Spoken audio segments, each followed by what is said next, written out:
Bismillahirrahmanirrahim. Assalamualaikum warahmatullahi wabarakatuh. Apa kabar ayahanda dan bunda hari ini? Alhamdulillah kita masih diberi kesempatan oleh Allah untuk berbagi informasi. Kali ini terkait dengan pasal 10 Konvensi Hak Anak mengenai kontak dengan orang tua di seluruh negara. Sebagaimana kita ketahui, Konvensi Anak ini telah diratifikasi oleh Indonesia sejak tanggal 25 Agustus tahun 1990 melalui keputusan Presiden nomor 36 tahun 1990. Apa yang perlu kita garis bawahi dari pasal 10 ini? Yaitu jika seorang anak tinggal di negara yang berbeda dari orang tua mereka, pemerintah harus membiarkan anak dan orang tua bepergian sehingga mereka dapat tetap berhubungan dan bersama. Ini terutama bila salah satu dari ayah dan bunda berkewarganegaraan asing, sehingga melahirkan anak-anak yang mungkin tinggal bersama ayahnya di negara di mana ayahnya tinggal atau bundanya tinggal, atau sebaliknya anak berada di negara kita. Untuk itu kita harus selalu pastikan bagaimana anak itu selalu terjalin komunikasi. Hal ini juga sama juga berlaku pada mereka-mereka yang memiliki pekerjaan di luar negeri, baik itu sebagai pekerja migran Indonesia atau mereka yang mendapatkan tugas-tugas secara diplomat, akan tetapi anak-anak mereka tetap berada di Indonesia. Khusus untuk anak-anak yang ayah ibunya sebagai pekerja migran, ini perlu dijalin komunikasi, dipersiapkan terutama oleh dinas-dinas yang menangani terkait dengan pekerja migran.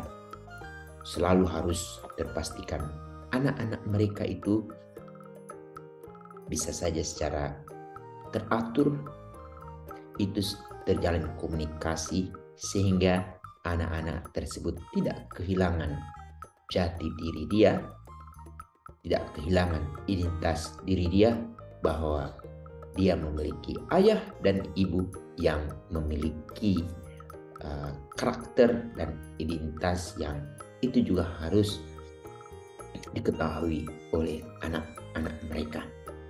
Ini poin penting.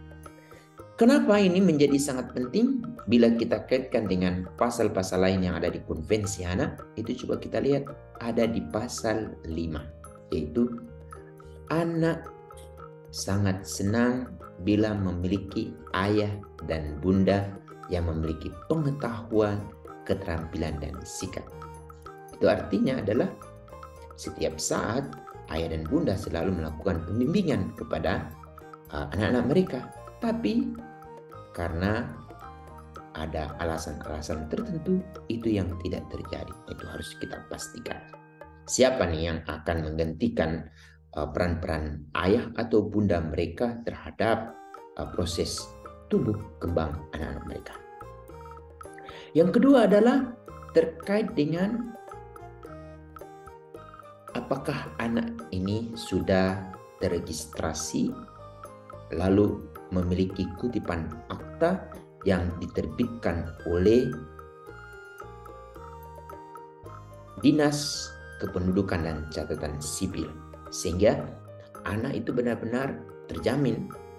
Begitu juga anak harus terpastikan terdaftar juga bersama orang tuanya melalui imigrasi, sehingga pada saat-saat tertentu mereka akan melakukan bepergian ke luar negeri, tidak ada hambatan terkait dengan hal tersebut.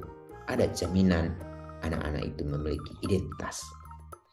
Tapi yang menjadi poin penting juga terkait dengan mereka harus mengenal siapa yang merawat mereka sesungguhnya. Yang menjadi poin penting. Kemudian pasal 8. Anak yang lahir dari ayah atau bunda berbeda kewarganegaraan ini juga harus diketahui oleh anak sehingga akan membentuk jati diri, identitas diri dia. Meskipun negara kita melalui undang-undang keimigrasian dan undang-undang kewarganegaraan itu sudah ada ketentuan anak dapat memilih salah satu pada usia di atas 18 tahun. Ini juga harus selalu kita perkenalkan pada diri anak kita terkait dengan Indonesia. Keindonesiaan juga harus anak tahu sehingga dia akan semakin cinta dengan tanah air di mana dia tinggal. Lalu pasal 9 berhubungan terkait dengan anak-anak yang orang tuanya berpisah. Ini juga harus pastikan meskipun ayah atau ibunya sudah berada di luar negeri, dia tetap selalu terjalin komunikasi. Dia mengenal siapa keluarga besarnya, kakek nenek, paman bibi mereka yang ada di luar negeri, sehingga ada rasa terbangun komunikasi, dan itu juga akan membentuk jati diri anak itu sendiri. Lalu pasal 11 untuk menghindarkan jangan sampai anak-anak ini menjadi korban penculikan. Untuk itu perlindungan kepada mereka ini menjadi sangat penting. Tapi itu semua ini sangat ditentukan terkait dengan pasal 16 untuk menjaga privasi anak.